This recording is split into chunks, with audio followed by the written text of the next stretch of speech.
Hi guys, welcome to I dream. నేను మీ చాణక్య.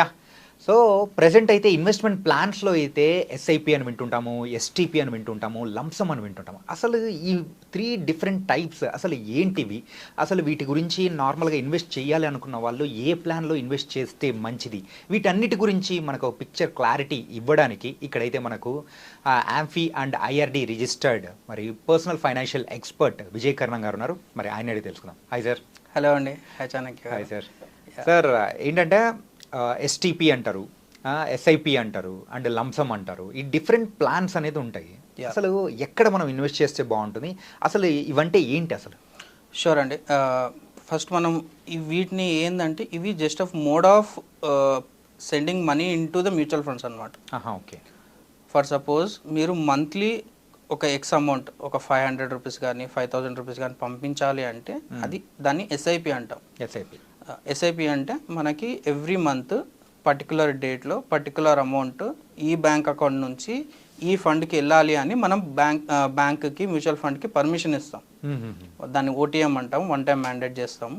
అది register అయిన తర్వాత ఎవ్రీ మంత్ మనకి జస్ట్ లోన్స్లో ఈఎంఐ ఎలా కట్ అవుతుందో మన అకౌంట్ నుంచి 5000 కానీ 10,000 కానీ డిడక్ట్ అయ్యి మ్యూచువల్ ఫండ్స్లో అలొకేట్ అవుతుంది. అలొకేట్ అయ్యి మనకి ఎన్ఏవి యూనిట్స్ అనేవి వస్తాయి. ఎన్ఏవి యూనిట్స్ అని మనం లాస్ట్ వీడియోలో ఎక్స్ప్లెయిన్ చేస్తాం కదా, జస్ట్ లైక్ దట్. మనకి ఆ గోల్డ్కి ఎన్ఏవి యూనిట్స్ కంపారిజన్ చెప్పాను కదా, దానిలాగా మనకి ఎన్ఏవి యూనిట్స్ కానీ అలొకేట్ అవుతాయి. అది ఎస్ఐపి మోడ్. అంటే ఎస్ఐపిలో మీరు ఎంట్రీ బ్యారియర్ అంటే మనం మ్యూచువల్ ఫండ్స్కి స్టార్టింగ్ ఉన్నారనుకోండి, జస్ట్ లైక్ 500 రూపీస్తో కూడా మీరు స్టార్ట్ చేయొచ్చు. ఓకే. అది SIP. Next coming to STP. STP అంటే systematic transfer plan. So systematic transfer plan అంటే ఏంటి అంటే ఒక ఫండ్ నుంచి ఇంకో ఫండ్కి అమౌంట్ పంపించడం. ఓకే. సో ఇప్పుడు ఎందుకు ఇది అని అంటే అందరి దగ్గర అమౌంట్ ఉంటుంది, అందరి దగ్గర నాలెడ్జ్ ఉండదు మళ్ళీ. ఓకే. సో ఈ ఫండ్ నుంచి వేరే ఫండ్కి పంపించడం దేనికి? సపోజ్ ఈరోజు ఒక క్లయింట్ మన దగ్గరికి 10 lakhs ఇన్వెస్ట్మెంట్తో వచ్చారు. మార్కెట్ పీక్స్లో ఉంది. మనం at a time lump sum investment చేయొద్దు. ఓకే. సో అప్పుడు మనం ఏం సజెస్ట్ చేస్తాము? ఎస్టీపీ మోడ్లోకి వెళ్ళండి అని చెప్తాం. ఎస్టీపీ మోడ్లో ఏం చేస్తాము అంటే ఫస్ట్ 10 lakhsని మనం ఒక డెట్ ఫండ్లో పెడతాం. డెట్ ఫండ్ ఆర్ హైబ్రిడ్ ఫండ్లో పెడతాం. పెట్టి అక్కడి నుంచి every month some X amount debt fund నుంచి మళ్ళీ ఈక్విటీ ఫండ్స్కి ట్రాన్స్ఫర్ చేస్తాం. ఓకే. అక్కడ కూడా మనం రిజిస్ట్రేషన్ అనేది చేసుకుంటాం. So every month 5th, 10th based on their investors availability కానీ వాళ్ళ ప్రియారిటీని బట్టి ఆ అమౌంట్ అనేది డెట్ ఫండ్ నుంచి లేకపోతే హైబ్రిడ్ ఫండ్ నుంచి equity highly exposed highly risk ఉన్న ఫండ్స్కి మనము గ్రాడ్యువల్గా పంపిస్తాం. ఎందుకు ఇలా చేయాలి అంటే ఇప్పుడు సపోజ్ ఈరోజు నేను ఒక మ్యూచువల్ ఫండ్లో 10 lakhs ఇన్వెస్ట్ చేస్తాను అనుకుందాం. 10 lakhs ఇన్వెస్ట్ చేసిన మ్యూచువల్ ఫండ్లో ఎన్ఏవి 100 రూపీస్ ఉంది అనుకుందాం. ఓకే. మనకి ఎన్ని యూనిట్స్ వస్తాయి? 10,000 యూనిట్స్ వస్తాయి. 10,000 యూనిట్స్ ఈరోజు వస్తుంది. ఫర్ సపోజ్ నెక్స్ట్ ఇయర్ ఇదే టైంకి ఇన్ బిట్వీన్ మార్కెట్ చాలా ఫ్లక్చువేషన్ అయ్యింది అనుకుందాం. ఫ్లక్చువేషన్ అయ్యి నెక్స్ట్ ఇయర్ ఇదే మంత్ ఇదే డేట్కి మళ్ళీ ఎన్ఏవి 100 రూపీస్కి వచ్చింది అనుకుందాం. మన నెట్ ప్రాఫిట్స్ ఎంత? జీరో. ఏముంటుంది అప్పుడు ఇన్వెస్ట్ చేసింది? ఎగ్జాక్ట్లీ. అందుకే మనం మార్కెట్ ని చూసుకొని ఎస్టీపీ సజెస్ట్ చేస్తాం. ఎస్టీపీ సజెస్ట్ చేస్తే ఏమవుతుంది? ఎన్ఏవి 100 రూపీసే ఉండదు. అది నెక్స్ట్ 1 year వరకు, నెక్స్ట్ 2 years వరకు అది ఎస్టీపీ మోడ్లో ఈ ఫండ్ నుంచి డెట్ ఫండ్ నుంచి ఈక్విటీ ఫండ్కి ట్రాన్స్ఫర్ అవుతుంటుంది కాబట్టి ఎన్ఏవి అనేది ఫ్లక్చువేట్ అవుతుంటుంది. సో ఈ కాన్సెప్ట్ని ఏమంటామంటే రూపీ కాస్ట్ యావరేజింగ్ అంటాం. ఓకే. యూఎస్లో డాలర్ కాస్ట్ యావరేజింగ్ అంటారు దీన్ని. సో సేమ్ మన లాస్ట్ వీడియోలో చెప్పుకున్నట్లు గోల్డ్ మనం 5,000, 10,000 కొనేటప్పుడు గోల్డ్ తులం బంగారం ఎంత అని మనం చూడం. సో మన దగ్గర ఎంత ఉందో అంటే తీసేసుకుంటాం. జస్ట్ లైక్ దట్ ఇక్కడ కూడా అంతే. ఎన్ఏవి ఇది మనము 5,000, 10,000 ఎప్పుడైతే ఇస్తుంటామో ఎన్ఏవి కూడా ఎక్కువ తక్కువ అవుతుంటుంది కాబట్టి మనకి యూనిట్స్ ఎక్కువ తక్కువ వస్తుంటాయి. ఓకే. సేమ్ యూనిట్స్ రావు. సో ఓవరాల్గా మనకి ఎన్ఏవి బెటర్గా ఉంటుంది. సో నెట్ 1 year తర్వాత 100 రూపీస్కి ఎన్ఏవి వచ్చినా కూడా మనకి నెట్ ప్రాఫిట్ ఉంటుంది. సో అందుకు ఎస్టీపీ మనము ఆ సిచ్యువేషన్లో మనం యూజ్ చేస్తాం. ఓకే. లంసమ్ అనేది ఏంటి అంటే ఇప్పుడు 10 lakhs ఉంది. 10 lakhs పర్టికులర్ ఫండ్లో పర్టికులర్ థీమాటిక్ ఫండ్ కానీ పర్టికులర్ లార్జ్ క్యాప్ కానీ ఏదో ఒక ఫండ్లో మనం ఇన్వెస్ట్ చేస్తాం. ఇన్వెస్ట్ చేసి over the period of time long టర్మ్గా షార్ట్ టర్మ్గా చూసుకొని దాన్ని వదిలిపెట్టేస్తాం. ఏది బెటర్ అనేది ఎట్లా చెప్పగలుగుతాము అంటే ప్రతిదానికి ఒక సిచ్యువేషన్ ఉంటుంది. ఇప్పుడు మార్కెట్ ఎప్పుడైనా కరెక్షన్స్ అవుతున్నప్పుడు లంసమ్స్ సజెస్ట్ చేస్తాం. ఓకే. ఎందుకు అంటే ఎస్ఐపి ఎస్టీపీ కంటే లంసమ్స్ ఎప్పుడైతే కరెక్షన్స్ ఉన్నాయో ఎక్కువ రిటర్న్స్ ఇచ్చే ఛాన్సెస్ ఉంటాయి. ఇది మిగతా వాటితో కంపేర్ చేసుకుంటే లంసమ్ ఇచ్చే ఛాన్సెస్ ఉంటాయి ఎప్పుడు మార్కెట్ బాగాలేనప్పుడు. ఓకే. ఎన్ఐవి 100 రూపీస్ అన్నాను కదా, అది 60 రూపీస్ 70 రూపీస్ పడిపోయింది అనుకోండి, మీరు 10 lakhs రూపీస్ ఇన్వెస్ట్ చేస్తే నెంబర్ ఆఫ్ యూనిట్స్ పెరిగిపోతాయి మీకు. అవును, కరెక్టే కదా. తర్వాత ఎప్పుడైతే 6 months 1 year తర్వాత ఎన్ఐవి మళ్ళీ same back to normal position 100 రూపీస్కి వచ్చింది అనుకోండి, అప్పుడు మీ ఇన్వెస్ట్మెంట్స్ 30% 20% పెరిగే ఛాన్సెస్ ఉంటాయి. ఓకే. సో లంసమ్ అట్లాంటి సిచ్యువేషన్లో యూజ్ చేస్తాం. ఎస్టీపీ ఎప్పుడు యూజ్ చేస్తాము?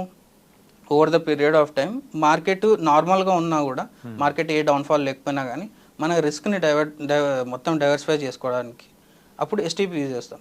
ఎస్ఏపీ అనేది regular mode, market irrespective of market thing, market ఎలా ఉన్నా సరే, ఎందుకంటే మనం ఇచ్చే అమౌంట్ చిన్నది, 5,000 కానీ 10,000 కానీ 20,000 కానీ, ఇది లిమిటెడ్. 1 lakh 2 lakh ఎస్ఐపీస్ ఒకే దాంట్లో కూడా చేయొద్దు. మళ్ళీ ఒకవేళ మీరు క్యాపిటల్ పెరిగినా కూడా 1 lakh 2 lakhs ఒకటే ఫండ్లో చేయొద్దు, అక్కడ కూడా మీరు డైవర్సిఫికేషన్ చేయాలి. ఓకే. సో ఇలా ఎస్ఐపికి ఒక సిచ్యువేషన్ ఉంటుంది, ఎస్టీపీకి ఒక సిచ్యువేషన్ ఉంటుంది, లంసమ్కి ఒక సిచ్యువేషన్ ఉంటుంది. అంటే ఈ మూడు బాగున్నా కానీ సో మన సిచ్యువేషన్ తగ్గట్టు ఇన్వెస్ట్ చేసుకుంటూ ప్లాన్ తీసుకోవాలి. ఎగ్జాక్ట్లీ. అండ్ ఇందులో నాకు ఎస్ఐపి దాంట్లో ఒక చిన్న డౌట్ వచ్చింది. చెప్పండి. సో ఆ సిస్టమాటిక్ ఇన్వెస్ట్మెంట్ ప్లాన్ దాని ప్రకారం అయితే సో మంత్లీ ఆటో డెబిట్ అయిపోతుంటుందా? ఎగ్జాక్ట్లీ. సో మనం ఫస్ట్ బ్యాంక్ నుంచి అప్రూవల్ అనేది ఇవ్వాలి. మనం రిజిస్ట్రేషన్ ప్రాసెస్ ఉంటుంది, ఆన్లైన్లో అయిపోతుంది. ఎవ్రీ మంత్ ఇంత అమౌంట్ ఈ అకౌంట్ నుంచి డిడక్ట్ కావాలి అని చెప్పేస్తే మనకి ఆ మ్యూచువల్ ఫండ్ కంపెనీస్ వాళ్ళు మన అకౌంట్ నుంచి ఇంత అమౌంట్ డిడక్ట్ చేసేస్తుంటారు. యా. అండ్ ఇందులో ఏమన్నా ఛార్జెస్ కానీ అట్లా తీసుకునే అవకాశాలు ఏమైనా ఉంటాయి? Yeah, exactly. దీన్ని ఛార్జెస్ మనం ఏమంటామంటే ఎక్స్పెన్స్ రేషియో అంటాం. సో ఎవరైనా ఫ్రీగా ఎవరు వర్క్ చేయరు. Yeah, right. So mutual fund companies వాళ్ళు ఏం చేస్తున్నారు, అంటే మన రిస్క్ని తగ్గించడానికి వాళ్ళు రీసెర్చ్ చేస్తున్నారు. సో వాళ్ళకి ఛార్జెస్ ఉంటాయి.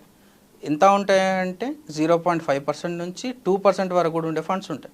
Okay. Depends on their returns, అది ఎప్పుడు స్టార్ట్ అయ్యింది, ఆ ఫండ్ మేనేజర్, ఇవన్నిటిని బేస్ చేసుకొని ఎక్స్పెన్స్ రేషియో అనేది ఉంటుంది. ఎక్కువ ఎక్స్పెన్స్ రేషియోస్ ఉన్నాయి, ఎక్కువ రిటర్న్స్ ఇస్తాయా అంటే చెప్పలేము. తక్కువ ఎక్స్పెన్స్ రేషియో ఉన్నాయి, కరెక్ట్గా ఖచ్చితంగా తక్కువ ఉన్నదే తీసుకోవాలంటే అది కూడా చెప్పలేము. ఎందుకంటే ఎక్కువ ఎక్స్పెన్స్ రేషియో ఇచ్చే కంపెనీస్, ఎక్కువ ఎక్స్పెన్స్ రేషియో ఉన్న మ్యూచువల్ ఫండ్ స్కీమ్స్ ఎక్కువ రిటర్న్స్ ఇచ్చిన సిచ్యువేషన్స్ ఉన్నాయి. ఓకే. తక్కువ ఎక్స్పెన్స్ రేషియో తక్కువ రిటర్న్స్ కూడా ఇస్తాయి. ఓకే. ఇప్పుడు ఎంత తీసుకుంటే అంత అవుట్పుట్ ఉంటుంది.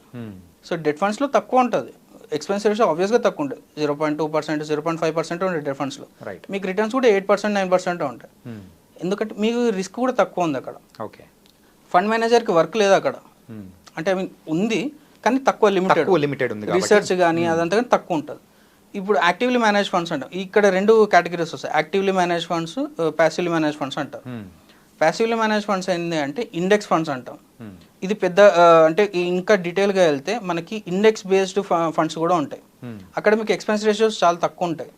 ఇక్కడ యాక్టివ్లీ మేనేజ్ ఫండ్స్ ఇప్పుడైతే స్మాల్ క్యాప్ కానీ లార్జ్ క్యాప్ కానీ మిడ్ క్యాప్ కానీ వెళ్తాయి, ఇవన్నీ యాక్టివ్లీ మేనేజ్ ఫండ్స్. అంటే ఒక పర్సన్ రీసెర్చ్ చేసి పెడుతున్నాడు కాబట్టి అతను ఎక్కువ ఛార్జ్ చేస్తున్నాడు. ఇది మార్కెట్ ఎట్లా, ఈ ప్యాసివ్లీ మేనేజ్ ఫండ్స్ ఏంటి అంటే మార్కెట్ ఎట్లా వెళ్తే మన ఇన్వెస్ట్మెంట్స్ అట్లా వెళ్తుంటాయి. సో చాలా మంది మనల్ని అడిగేది ఏంటంటే మేము ఎందుకు ఎక్స్పెన్స్ రేషియోస్ ఎక్కువ ఉన్న కంపెనీస్కి ఇన్వెస్ట్ చేయాలి, తక్కువ ఉన్న దాంట్లో ఇన్వెస్ట్ చేస్తాము, ఎందుకంటే ఓవర్ ద లాంగ్ టర్మ్ ఈ 1% కాస్త కొన్ని ల్యాక్స్ అయిపోతుంది, మేము ఇంత లాస్ ఎందుకు మాకు, మీరు ఎందుకు ఇలా సజెస్ట్ చేస్తున్నారని చెప్తారు. వాళ్ళకి నేను చెప్పే ఒక ఎగ్జాంపుల్, యాక్టివ్లీ మేనేజ్ ఫండ్స్ అంటే వాళ్ళు జస్ట్ ఫీజు కోసం ఏం చేయరు.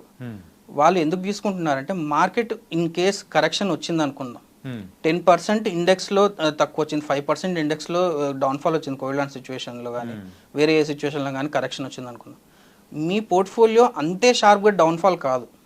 ఓకే. సో దానిలో నెంబర్ ఆఫ్ పారామీటర్స్ ఉంటాయి, ఆల్ఫా కానీ స్టాండర్డ్ రేషియో కానీ బీటా కానీ, ఇట్లా డిఫరెంట్ టైప్స్ ఆఫ్ రేషియోస్ ఉంటాయి. ఆ రేషియోస్ని కూడా మనం అనలైజ్ చేసుకోవాలి మ్యూచువల్ ఫండ్ ఇన్వెస్ట్ చేసేటప్పుడు. ఆ రేషియోస్ బట్టి ఏమర్థం అవుతుంది అంటే మనకి మార్కెట్ ఒకవేళ డౌన్ఫాల్ అయ్యింది అనుకోండి, ఫర్ సపోజ్ వాళ్ళు ఇన్వెస్ట్ చేసిన కంపెనీస్లో డౌన్ఫాల్ అయినా కూడా మన పోర్ట్ఫోలియో అంత ఇంపాక్ట్ చూపించదు. Okay. Just like that last వీడియోలో మనం చెప్పుకున్నట్లు మీకు ఒక ఫిల్టర్, మీకు ఒక మిడిల్ మ్యాన్ అనే వాళ్ళు ఉంటారు. మీకు మిడిల్ మ్యాన్ ఉంటారు, మీకు ఒక ఆర్మర్ అంటే మీకు ఒక కవచం లాగా మ్యూచువల్ ఫండ్ కంపెనీస్ మీకు హెల్ప్ చేస్తాయి. 1% అనేది మనం ఒక ఎంప్లాయీకి ఇచ్చినట్టు ఇచ్చి పని చేయించుకుంటున్నాం వాళ్ళతో. Okay. So at the same time మీకు దాని నుంచి వచ్చే రివార్డ్ కూడా అలాగే ఉంటుంది అనమాట. So over the period of time మనము ఫస్ట్ ప్యాసివ్లీ మేనేజ్ ఫండ్స్లో మీరు ఇన్వెస్ట్ చేసి మీరు దాని గురించి నాలెడ్జ్ ఎక్కువ తెచ్చుకున్న తర్వాత మళ్ళీ మీరు యాక్టివ్లీ మేనేజ్ ఫండ్స్ కూడా వెళ్ళొచ్చు. ఓకే. అదండి. సో మొత్తానికైతే ఇది ఒక పెద్ద మహాసముద్రం. ఎగ్జాక్ట్లీ. తలుచుకుంటూ అంటే చదువుకుంటూ వెళ్తూ ఉంటే వస్తూనే ఉండేలా ఉంది. ఎగ్జాక్ట్లీ. అండ్ మనం ఇంకా డీటెయిల్గా చెప్పాలంటే ఎస్ఐపిలో రిస్క్ లేదా, ఎస్టీపీలో రిస్క్ ఉందా, లంసంలో రిస్క్ లేదా అంటే అన్నిట్లలో రిస్క్ ఉంటుంది. ఎస్ఐపిలో రిస్క్ ఉంటుంది, ఎస్టీపీలో రిస్క్ ఉంటుంది, లంసంలో రిస్క్ ఉంటుంది. ఈ రిస్క్ని ఎట్లా మేనేజ్ చేస్తున్నాం అనేది యాజ్ మనకున్న నాలెడ్జ్ ప్రకారం, మన అడ్వైజర్ ఇచ్చే నాలెడ్జ్ ప్రకారం ఉంటుంది. ఫైనాన్షియల్ అడ్వైజర్ అనేవాళ్ళు ఎవరైనా కావచ్చు, మీ బ్రదర్ కావచ్చు, మీ సిస్టర్ కావచ్చు, బ్యాంకింగ్ ఇండస్ట్రీలో వర్క్ చేసే వాళ్ళు కావచ్చు, ఎవరైనా సరే టెక్నికల్గా అనాల్సి వాళ్ళ గైడెన్స్ ఖచ్చితంగా మీరు తీసుకోవాల్సిందే. ఓకే. ఎందుకంటే వాళ్ళకి అట్లీస్ట్ కొంచెం నాలెడ్జ్ ఉంటుంది. మనం డే టు డే లైఫ్లో 9 to 5 జాబ్ చేసే వాళ్ళకి మనకి దాని గురించి అవేర్నెస్ ఉండదు. రైట్. సో వాళ్ళకి అట్లీస్ట్ కొంచెమన్నా అవేర్నెస్ ఉంటుంది మనకంటే ఎక్కువ. వాళ్ళు మీరు యాజ్ అడ్వైజర్గా మీరు కన్సిడర్ చేసుకొని వాళ్ళు చెప్పే ఇన్పుట్స్ మీరు తీసుకున్నారనుకోండి, డెఫినెట్గా మీకు అది హెల్ప్ అవుతుంది. ఎందుకంటే మీ రిస్క్ అనేది తగ్గిపోవాలి. ఎస్ఐపిలో రిస్క్ ఉంటుంది, కానీ దాని రిస్క్ని ఎట్లా మేనేజ్ చేస్తాం? ఇప్పుడు సపోజ్ నేను 10,000 ఎస్ఐపి చేస్తున్నానండి, 10,000 తీసుకెళ్ళి కంప్లీట్లీ హైలీ అగ్రెసివ్ ఫండ్స్లో పెట్టాను. రేపొద్దున నాకు ఏదైనా ఎమర్జెన్సీ రిక్వైర్మెంట్ వచ్చింది, ఆ అమౌంట్ మనం తీసేస్తాం అనుకోండి, నాకు లాంగ్ టర్మ్ రిక్వైర్మెంట్కి మీట్ చేయలేను అనమాట. ఓకే. సో అట్లా కాకుండా 10,000 ఎస్ఐపిలో 5,000 ఒక ఫండ్లో పెట్టాలి, 3,000 ఒక ఫండ్లో పెట్టాలి, 2,000 ఒక ఫండ్లో పెట్టాలి.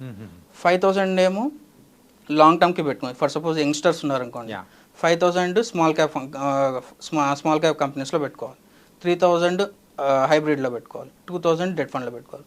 ఏదైనా ఎమర్జెన్సీ సిచ్యువేషన్ వచ్చిందనుకోండి, 2,000తో చేసిన ఎస్ఐపి ఉన్న అమౌంట్ విత్డ్రాల్ చేసుకో. ఓకే. ఇంకా ఎమర్జెన్సీ ఉంది మీకు, ఇంకొక 2-3 years తర్వాత ఇంకా ఏదైనా ఎమర్జెన్సీ వచ్చిందనుకోండి, అప్పుడు హైబ్రిడ్ ఫండ్స్లో ఇన్వెస్ట్ చేసిన అమౌంట్ మీరు తీసేసుకోవాలి. ఏమైనా సరే ఈ 5,000 మాత్రం ముట్టకుండా ట్రై చేయాలి. ఎందుకంటే స్మాల్ క్యాప్ కంపెనీస్లో 5 years కంటే ఎక్కువ ఇన్వెస్ట్ చేశారనుకోండి, మీకు ఎక్కువ రిటర్న్స్ ఉంటుంది. యాక్చువల్ కాంపౌండింగ్ అప్పుడు స్టార్ట్ అవుతుంది, 5 years తర్వాత స్టార్ట్ అవుతుంది. 5 years తర్వాత స్టార్ట్ అవుతుంది. అదండి. మొత్తం మీద అయితే సో ఈ డిఫరెంట్ ప్లాన్స్లో కూడా ఎక్కడ ఇన్వెస్ట్ చేస్తే ఎలా ఉంటుంది అనే దాని గురించి కూడా చాలా చక్కగా వివరించారు sir. So thank you Vijay గారు. థ్యాంక్ యూ అండి. సో గైస్, మరి ఎస్ఐపి, ఎస్టీపీ అండ్ అలాగే లంసమ్ వీటి ఈ ప్లాన్స్ గురించి మీకైతే మంచి క్లారిటీ అనేది కూడా వచ్చిందని నేను ఆశిస్తున్నాను. సో మరో ఇంటర్వ్యూతో మళ్ళీ కలుద్దాం. అంతవరకు take care. This is your Chanakya. See you.